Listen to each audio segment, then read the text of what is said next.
Hello friends, नमस्कार। Smart study solution के इस यूट्यूब चैनल पर आप लोग का स्वागत है। इस वीडियो में हम आपको जानकारी देने वाले हैं कि जो स्वास्थ्य विभाग है उसमें आप लोगों के लिए खुशखबरी आया है। यानी स्वास्थ्य विभाग के जितने भी कर्मी हैं, जितने भी एनएचएम के कर्मी हैं, उनको जो संविदा पर काम कर रहे हैं उनको आज ये मानदेय में वृद्धि मिलने वाला है।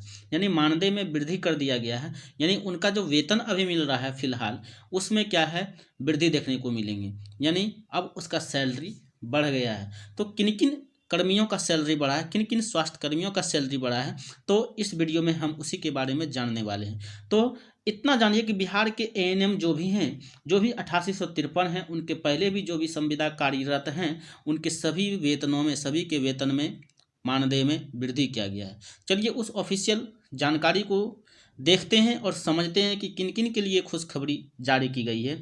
जब यहाँ आप आएंगे तो पेपर के माध्यम से ये जानकारी दी गई है कि 8000 एएनएम सहित 8000 एएनएम सहित 17000 स्वास्थ्य कर्मियों का होगा लाभ। यानी जितने भी स्वास्थ्य कर्मी हैं, 17000 स्वास्थ्य कर्मी को ये लाभ मिलने वाला है। यानी संविदा स्वास्थ्य कर्मियों का 25% तक बढ़ा मानदेय, यहाँ आप देख सकते हैं। इसमें लिखा है कि पटना हिंदुस्तान ब्यूरो राज्य में संविदा पर बहाल स्वास्थ्य कर्मियों के लिए खुशखबरी है। एनएचएम राष्ट्रीय स्वास्थ्य मिशन के तहत कार्यरत स्वास्थ्य कर्मियों को प्रति माह मानदेय में 10 से 25% तक बढ़ोतरी की गई है। यानी 10 से लेकर 25% तक की वृद्धि हुई है। तो और आगे इसमें क्या है, तो ये टोटल 8000 एएनएम सहित जो भी 8000 जो 8853 थे, उनका भी इसमें उनको भी इसमें जोड़ा गया और टोटल 17000 कर्मी ऐसे हैं जिनको कि इसमें मानदेय में आपको वृद्धि मिलने वाला है। लगभग आप कह सकते हैं कि 25% तक की इसमें वृद्धि हुई है और 10% उनका वृद्धि हुआ, जबकि पहले से जिनका मानदेय बढ़ा हुआ था उसमें 10% की वृद्धि हुई है।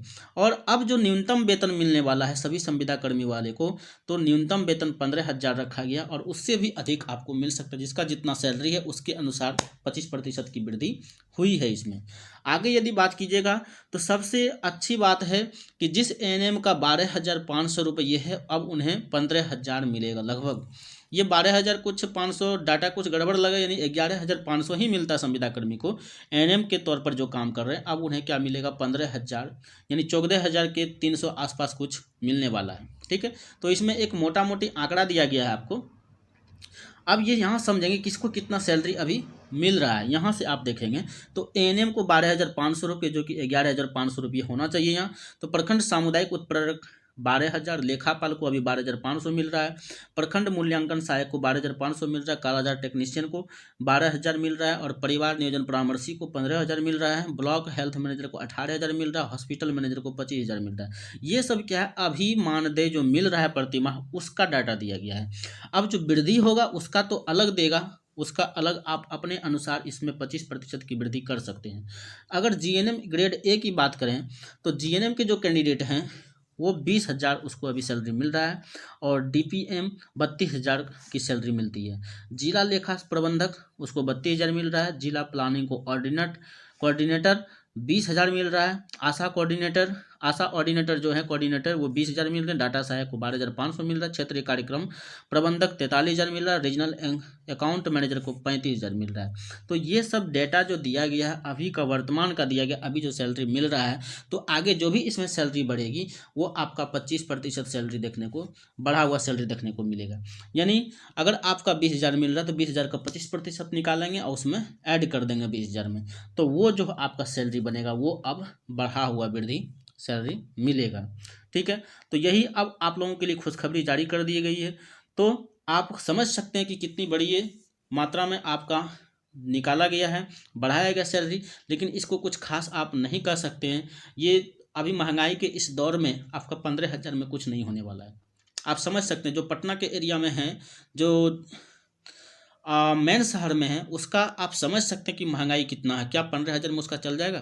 4000 5000 तो आपका 6000 रेंट ही लग जाएगा। तो ये अभी भी बहुत ही कम सैलरी है। तो इसको मिलना भी चाहिए तो 30-35 के आसपास इसका, जब काम दोनों का सेम है, समान काम समान वेतन मिलना चाहिए। क्योंकि जो आपके साथ जो परमानेंट वाली एएनएम कर रही है काम, उसका भी अभी 46000 35000 इस तरह का सैलरी आपको देखने को मिलेगा, 40000। ठीक है, लेकिन अभी यही कॉन्टैक्ट वाले बेस एनएम को देखिए तो मात्र 11,500, जबकि परमानेंट से ज़्यादा काम ये कॉन्टैक्ट वाली कर रही है। अभी कॉन्टैक्ट के भरोसे, यानी कॉन्टैक्ट एनएम जो भी है उनके भरोसे ये पूरा हॉस्पिटल चल रहा है। अगर कॉन्टैक्ट एनएम ख़त्म हो जाए, चल छोड़ दिए काम, तो परमानेंट कभी नहीं संभाल सकती है। तो इस पर सरकार को ध्यान देना चाहिए।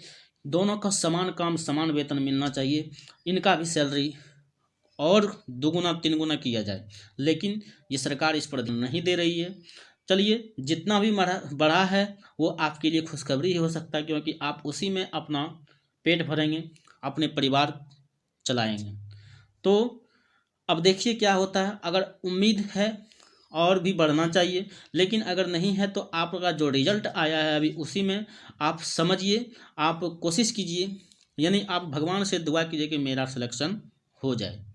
अगर आपका सिलेक्शन हो जाता तो सैलरी आपको अच्छी खासी मिलने वाली, 37-38 हज़ार के आसपास आपका फर्स्ट मंथ की सैलरी मिलेगी। तो स्टार्टिंग सैलरी भी आपका 38,000 बन सकता है, 37,000 बन सकता है। इसलिए आप लोग भगवान से दुआ कीजिए, और मैं भी आप लोगों के लिए कामना करता हूं कि आपका सिलेक्शन सभी का हो जाए। सभी का तो हो नहीं सकता, 10,709 का ही सिलेक्शन होगा, ठीक है। तो 10,709 के जो भी उसमें कैंडिडेट आएंगे, अब अपने भाग्य पर देखिए। आपने जो मेहनत करना था आपने मेहनत कर दिया, एग्ज़ाम दे दिए, वो आपका रिजल्ट कंप्यूटर में सेट है। अब जो निकलने वाला है वो अब देखा जा सकता है क्या होगा, किसका भाग्य चमकेगा। चलिए मिलते हैं नेक्स्ट वीडियो में, तब तक के लिए धन्यवाद।